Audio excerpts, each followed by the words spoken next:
All right, let's pick up where we left off with the syllabus. So if you scroll down a little bit, you'll see a bunch of links. These links will all jump down to a specific place in the page for quick access, but I do want you to read the entire syllabus. We're just going to hit the high points, as I mentioned before.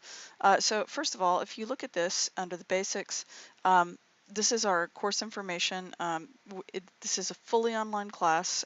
We won't have any office hours that are specifically in person. However, I will have some office hours that are in-person office hours on campus. I haven't set them up yet, so I will announce that once I actually am able to set them up, but I still haven't worked them out just yet. However, we will have office hours in this class via online discussions. So the way that we'll do that is there's a tool that we use called Zoom, and Zoom is very intuitive to use, and you see that here. It's very intuitive to use. It's a screen sharing software so that we can see each other's screens if necessary, and we can talk and we can do video and all of that stuff, right? And it works really well. And I can also record it for us. So this is my contact information. So as I mentioned before, I'm very responsive via email. And the other thing too with office hours is that it doesn't have to just be in person or screen sharing. Sometimes you might just need a chat on the phone. And so we can also set up phone office hours as well.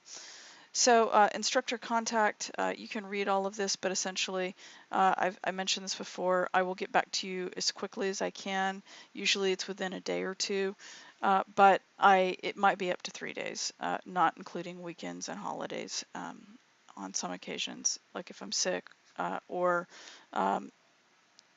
but you know, most likely, if I don't get back to you within 2 days, then there's something going on maybe where I didn't see your email. So you're always feel free to, you know, send me a follow-up email. Okay, these are some important deadlines, and I want you to take a look at these. The really important ones, first of all, is this one, last day to switch to Pass No Pass. Pass No Pass is an option that you have, and it's where you can switch the class to a no grading status. And what that does for you, if you're not familiar with it, is that you can switch the class in such a way that it won't affect your GPA if you decide that maybe you're too busy, maybe you've got a job, full-time job or something, and you're just taking this so that you can get elective credit, or you're taking it so that you can get the information, you know, for work, but you don't necessarily have to have a grade, and you don't necessarily want to potentially mess up your GPA by not doing the work and getting an F or something like that. So you can switch to Pass No Pass, and getting a no pass grade on your transcript does not look bad at all. If you don't switch to Pass No Pass, and you get a poor grade, it will affect your GPA.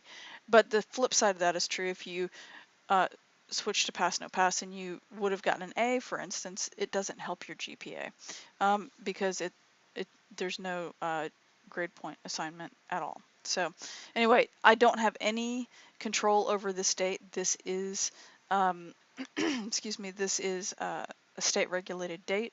So it's the way that it is. It's a 1/3 of the class through.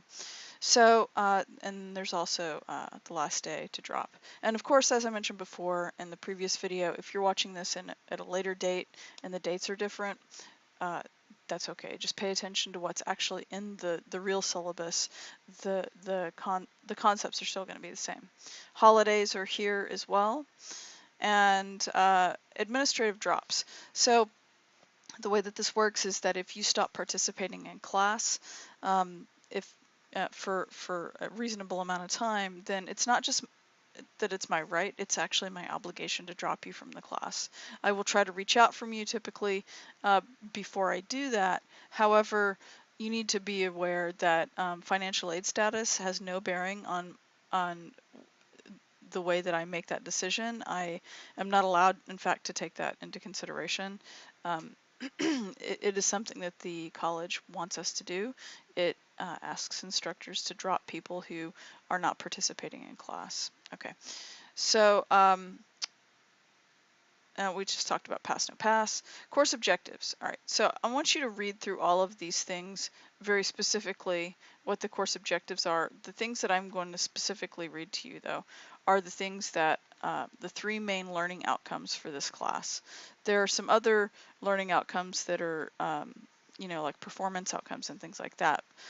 But these are the ones that are very specific to this class. So first of all, it's to apply HTML and CSS coding techniques to construct and format web pages using modern web standards. All right, that's important. A lot of times people will come into the class thinking that maybe you're going to learn how to use, you know, one of those build it yourself softwares like Squarespace or Wix or something like that, you know, so that you can get a website up and running super quick. That's not this class. This class is the beginning class that is going to teach you the foundation that is, excuse me, HTML and CSS and a little bit of JavaScript even for, you know, for moving forward either in a design or a web design capacity. And when I say design or web design, I mean that also, you know, if you're doing graphic design or if you're a videographer or something like that, knowing this foundational basic stuff is actually very useful and important in your education. Okay, so and if you are a graphic designer, you would be expected to know this at a minimum. All right, just so you know that you would be expected in most jobs that you go to apply for to know some sort of foundational HTML and CSS code. Okay, so you also are going to create effective user interfaces that apply fundamental design and usability principles. All right, and also lastly, plan, design, and construct a website and publish it to the web. Okay, so that means that part of that is like you would learn how to use things like FTP, file transfer protocol, to get your stuff from your computer published up to a web server, for instance. And also how to plan, design, and construct it from scratch. Okay. And if you need any technical help, there's a student help desk. It's really good. And if you go there, there are lots of tutorials. You don't necessarily have to talk to a person. You can find a lot of help. A lot of that would be specific to, you know, other things like the SURF enrollment system. If you need to figure out how to add a class or drop a class, or, you know, how to change your password, that kind of stuff. Okay. If you are a student with a disability, then you know, I really encourage you strongly to go to Disabled Student Programs and Services, or call them, to see if you can get some accommodations set up and get in touch with me and let me know about it. You know, I'm very happy to work with you, and it's better if I understand early on in the semester as opposed to later in the semester, you know, what your needs are, so that I can best help you in, you know, throughout the entire semester and not just at the end. Okay. I will say that most of the way that I've got the class structured, it's rare that I need to make any kind of changes to the class to accommodate most students who have come to me with accommodations, you know, because I actually give you guys a lot of time to do your work, and a lot of it's self-paced anyway. So, but absolutely feel free to go to the DSPS and get accommodations and let me know, especially if you need, you know, any kind of test taking help or anything like that. Okay, these are some other useful student resources that I encourage you to visit as well. These are all free to you and at your disposal. Okay, course requirements. This is a required book. The 5th edition just came out of this book, Learning Web Design. We've been waiting for it for a long time, and I am using it. And I unfortunately will have to tell you that the 4th edition is completely a different book, right? It's a very, very different book. So a lot of times you can kind of get away with using the less expensive older version of a book, and I would be all for that if this was not such a different book. The last publication was, I think, 2012. It's now 2018. and that is like a lot of time in the world of web design. So there's a lot of new material. So make sure that you do actually get the 5th edition, and you can either buy it as a paperback book, or if you want, the other thing you can do is get an electronic book. And so you can see here that you've got it uh, like this as well. Okay, if you decide that you want to get an ebook, and then it also comes in PDF format if you prefer that. Okay. All right, and that is actually the only thing that you are required to purchase for the class. The other things that you'll need in terms of software, you'll need your own computer. If you don't have your own computer, you'll need to have frequent access to one. So if you're using computers at the library, for instance, because you don't have your own, you're going to have to figure out the best way to work with that schedule. The library's schedule is limited, so just be aware of that. Okay. So for this right here, what we have is you're going to need to set up a free CodePen account, and I actually walk you through that in the earliest assignment videos, and it's a really great tool. It's a web-based editor, and it's basically like you subscribe to it, and you can go online, and it looks the same for Mac, Windows, Linux. It doesn't matter. It behaves the same, and the learning curve on getting started in it is super easy. Okay, and so that's what we use at the very beginning of the class, and so I want you to get set up with that. But as I said before, this CodePen setup tutorial video that's right here is actually the very first video in your practice lessons that you have to start that are assigned anyway. Okay, so you don't have to necessarily immediately click on this and go set it up right now. It's something you're going to end up doing as a matter of course anyway.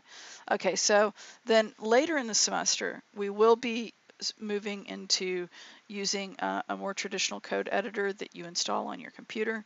And we're going to be using brackets. You can use a different code editor if you want, like if you already have Dreamweaver because you already subscribe to the Adobe Creative Cloud or whatever. But the one thing I will say is that I'm not supporting any other editors, so if you're using something like Dreamweaver because you already have it, and you come to me and you say, I don't understand this and I don't understand that and blah, blah, blah, right? I'm not going to be supporting that editor. I mean, I can help you during office hours. I am very familiar with Dreamweaver. I've used it for, I don't even know how many years now, 20, something like that. 15.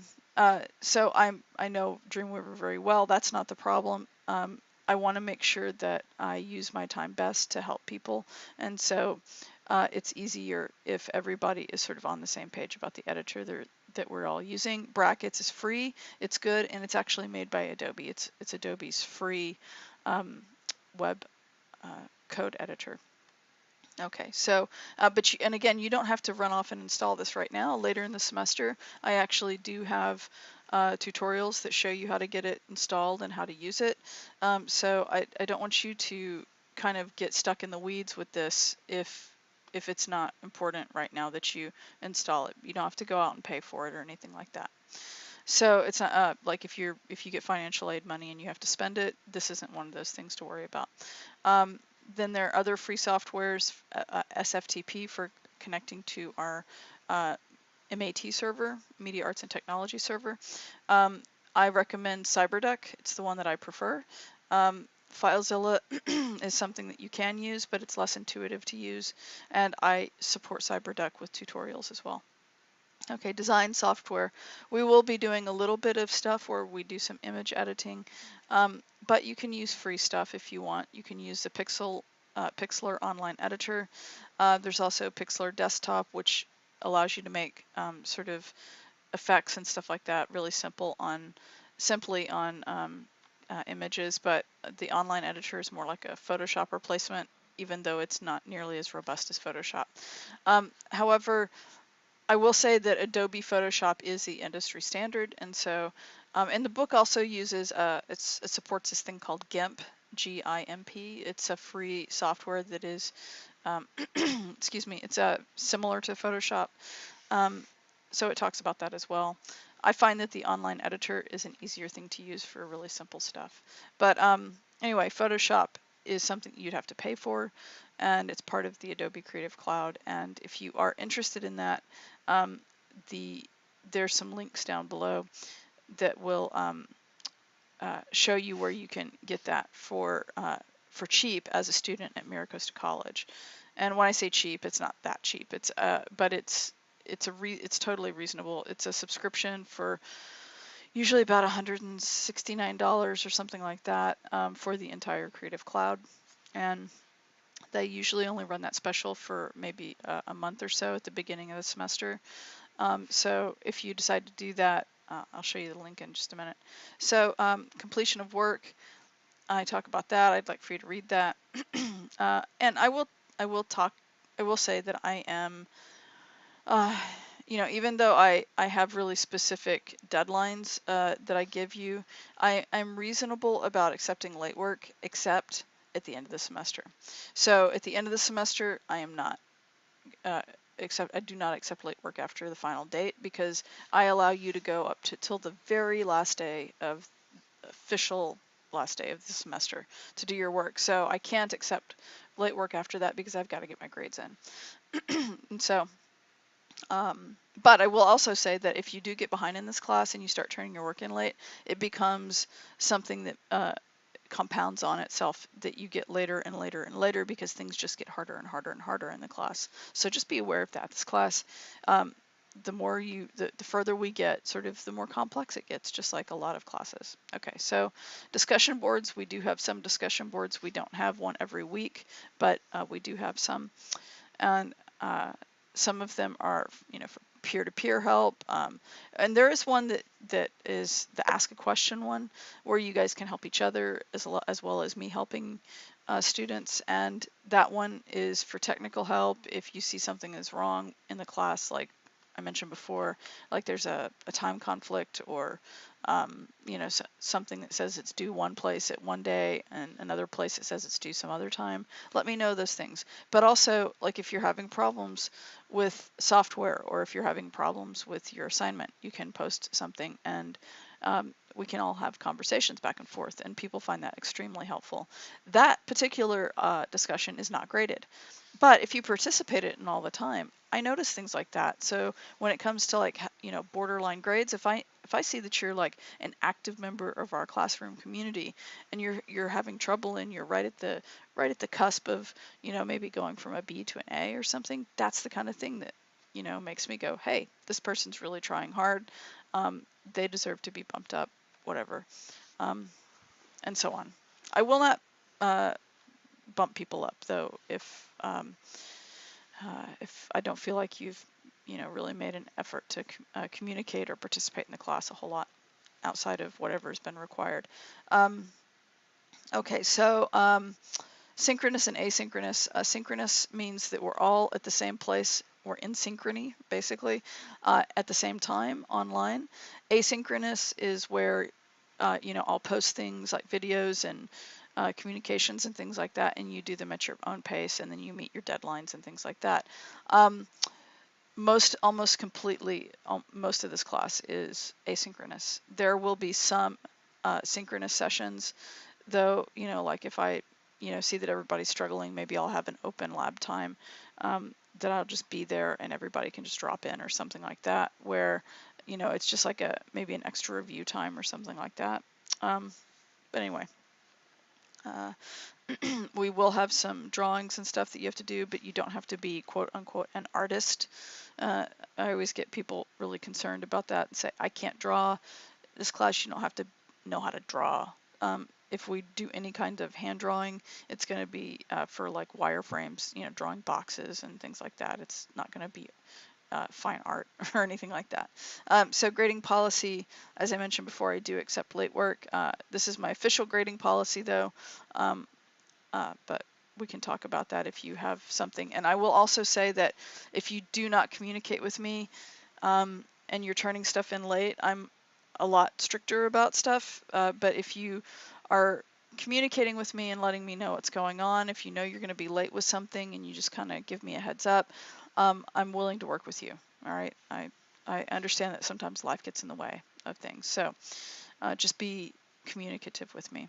All right. So Grading breakdown. Let's take a look at this. So the way that I have this class set up is that we have 4 major units is kind of the way that I like to think of it. There's sort of like 4 major modules of the class that we're going to learn stuff, right? So the first unit is HTML. That's going to be the structural foundation of web pages that you're going to learn. And then once you kind of get a little bit of that under control, we move to the unit 2, which is CSS, cascading style sheets. And style sheets are what style the HTML code. And so I talk about in the unit 2, we talk about basic CSS, you know, how to style text and colors and images and things like that. And then we move to the next unit, which is a little bit more advanced, and it's a little more advanced CSS, talking about positioning, a lot of positioning stuff. And also we get into responsive design in unit 3. Responsive design is where you are, you know, writing your code so that it will work on any size of screen and still deliver the same content effectively. And also adding JavaScript, which controls behavior in web pages. And, you know, these are things like, you know, the stuff that makes a page scroll smoothly, for instance, or it makes an image when you click it sort of like grow bigger on the page, and you know, everything goes dark on the page except for the picture, and then when you click behind it, it goes back down into, you know, thumbnails, images or something. That's JavaScript, for instance. And then in unit 4, we get into doing multi-page websites and using some other stuff like learning how to do forms and modular design. All right, if you were to click on any one of these, for instance, I'll click on this one, I'll open it in a new tab, for instance. Let's look at module 2. And if we come over here and take a peek, you'll see that you can collapse these different sections, by the way. They're all in the same spot. Here, let's just, we can do it like that, okay? So if we looked at unit 1, let's just look at unit 1. We might as well, because we're here at the module section. You'll see that these are the things that are all related to unit 1. All right, so we have our course orientation, class introductions. You have a lecture. This is ungraded, but you still have to do it. And I would say it's ungraded, but you're going to have quiz stuff that comes straight out of it, okay, and out of your readings and things. So practice lessons, and you see that they're worth 2% of the semester grade. They're 2 points, and basically you do the practice lessons so that you can get practice before you actually start getting into your assigned work. Anything that's called a pen, it's because we're using this thing at first called CodePen. As I mentioned before, CodePen is an online subscription service web editor, even though we're going to be using them as free accounts. You actually get 0.5% of grade just for setting it up, which you had to do anyway, but this way it gets you to do it, and it gets you some easy points, right? But then Pen 1 is going to be an HTML pen that you'll have to do. It's an assignment. If you were to click on this, you could go and read about the assignment.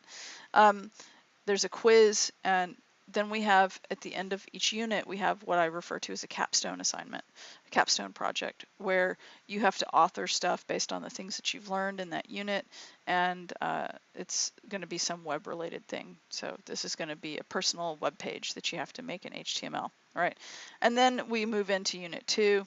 And these are those related assignments. So you'd have to do like the lecture, more practice lessons. Lecture 3 is going to be about web images.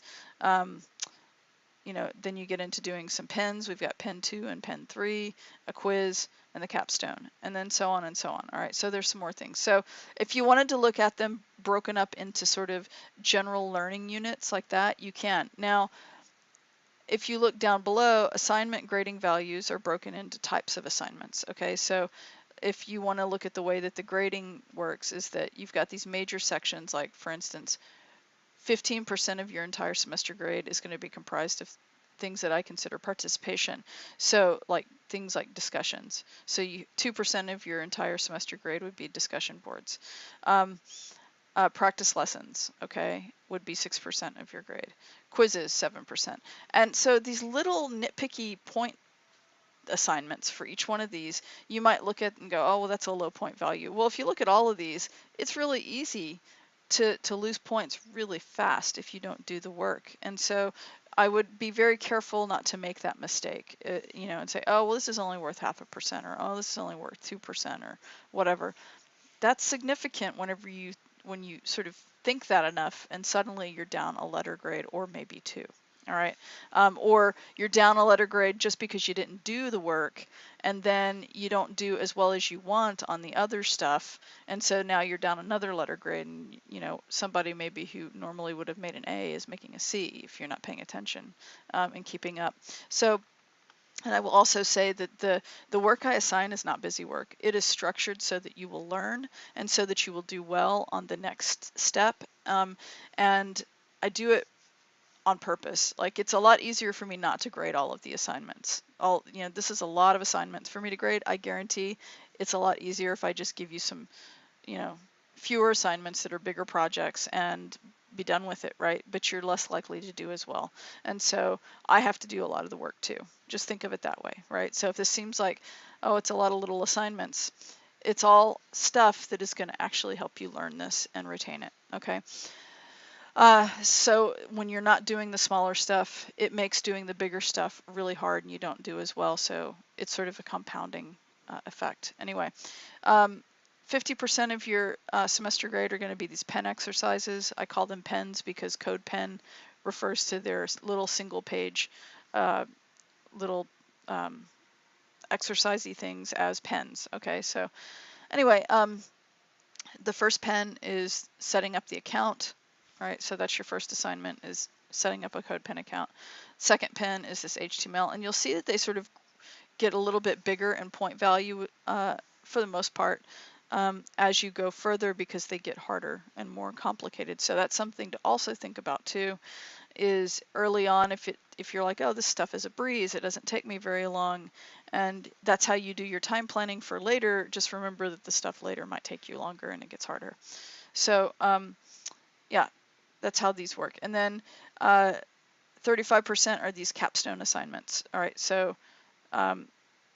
actually, I just recognized that my math didn't add up, so I just fixed it. I didn't change this where it says pen exercises, actually 45%. If you were to do the math and add those up, it's 45%, not whatever I had before. I think 35 is what I had. And then your capstone assignments are 40%. So this is actually correct. And then this assignment is not 15%, it's 14. Those are the three adjustments I just made. Sorry about that. Okay, so if you catch something like that, by the way, and something doesn't make sense to you, and let me know, right? You know, so because sometimes if I'm transferring from one semester to the next and I make some changes, there might be some little weird leftover thing that either didn't update or I missed or something like that. So anyway, let's get back. So unit capstone assignments, these are the ones that, as I said before, are kind of like where you're supposed to synthesize everything that you've learned in the previous assignments and lectures and readings from that unit, and you're supposed to do something that's project-based for it. So each one of these is like that. And you'll notice on Unit 3 that there are two things. One is broken out into an outline where you're going to be doing a wireframe drawing and a written outline of your site as part of a planning phase. And then you'll actually have an execution phase. And I separate those two to make sure that you really actually do the outline stuff, because planning, learning how to plan and stuff is a big part of understanding how to do web design. Okay, and then viewing your assignments on the web. So I don't want you to be confused. When we start doing stuff with CodePen, you're going to be putting your things in CodePen. And CodePen's kind of cool because it allows you to have everything that you need in the CodePen server. And I'll show you really briefly in just a second what CodePen looks like. But later when we get into using brackets on your own computer, where we're doing more complicated projects where you've got lots of files that you know, and image assets and things like that that you need to start to organize into your projects, you're going to need to be putting your work up on our MiraCosta server. So it's called the MAT server. So this is where you would go to look at your student work, and you would click on this and you would go and look at it and see how it actually looks published on the web. Okay, but this is where you can find a link. In addition, I show you in some other places where you can find a link to go look at your work. And I talk about completed work and so on, and then we have our class orientation videos, tips. I would like for you to watch this really quick. It's like a couple of minutes, little YouTube tips and tricks. It might save you hours and hours and hours. It'll save you an enormous amount of time potentially this semester as you're watching video tutorials, um, learning how to do stuff. And then where it says forthcoming, that's the video that I'm recording right now. And there are a bunch of FAQs down here. I'd like for you to read through those. The one that I am going to point out though is, if you are confused about how to connect to the server, which we won't get to until later in the semester, there's a thing here that explains that. But also down below at the very bottom is this thing about Photoshop. Do you have to have it? I already mentioned that you don't have to have it. Yes, there are some alternatives. However, if you want to buy it, I would recommend that you buy it through the Foundation for CCECC because we have a special institutional link that'll give you, the full Creative Cloud for pretty cheap, and it ends up working out to be about $14 a month for the full Creative Cloud. I think you can't get it for under 20 if you go through Adobe's website as a student, and I think that's as cheap as you can get it, unless you were to get, like the Photoshop package, like the photography package, which I believe for students is about $10 a month. So anyway, the only disadvantage of buying this through Foundation for CCCC is that you have to pay for it all at once. It's not like a monthly little bit of a subscription. So you'd have to come up with, I think it's like $170 roughly all at once. Okay, so, but that is an option. And down at the bottom of the syllabus are all of these links with dates, due dates, and times for all of your assignments, and is in a chronological order. So if you're ever curious about that. And lastly, the other thing that you can do if you need to figure out dates is go to the calendar over here. And what you can do is, here, let's turn that off. You'll see over here that you've got these different classes listed that you can, and also your own personal calendar where you can add things. But you can add this and it'll turn on everything that's due so you can see it at a glance. You can click on it, for instance, it'll show you the information. It'll show you the entire assignment, then you can click on it and go directly to it if you want, like up here. I'm not going to do that right now. But then, you can look at it like this. You can also look at it in a weekly format, and then you can also look at it in an agenda format as well that will come up in a list format, and it'll pull up all your classes, not just this one, which is nice. And this is what I was talking about before, where the color that you choose for your dashboard for this class is the color that it's going to show up in the calendar. So if you picked all the same color for all your classes, then all of them would show up as the same color in your calendar, which I think would not be very useful. It'd be nice to have them all color coded. And the other thing too is there's this little link over here that says calendar feed. If you want to make sure that you're able to remember when things are due and get reminders, you can click on this calendar feed and you can copy this link. And if you use like Google Calendar, or if you use, like the calendar system for Apple, then you can copy this and then you can basically allow it to bring this feed into your normal calendaring system so that it will populate your calendar with everything that we've got for your classes. Okay, so that's, I think, extremely helpful, and it'll help you stay on track.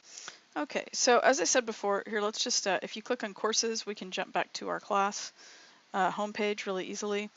And as I had mentioned before, what you would want to do to start is go ahead and start with week 1, and there will be the introduction stuff here as I mentioned, but I would recommend that you first come down and look at the benchmark area, right, where it says this week's important benchmarks, and follow this timeline and kind of go through. So it'll give you every week I'll tell you what I think you should do in what order, and I'll give you a little bit of additional contextual information that might be helpful. And so go ahead and finish reading through the entire syllabus, do your class introductions post.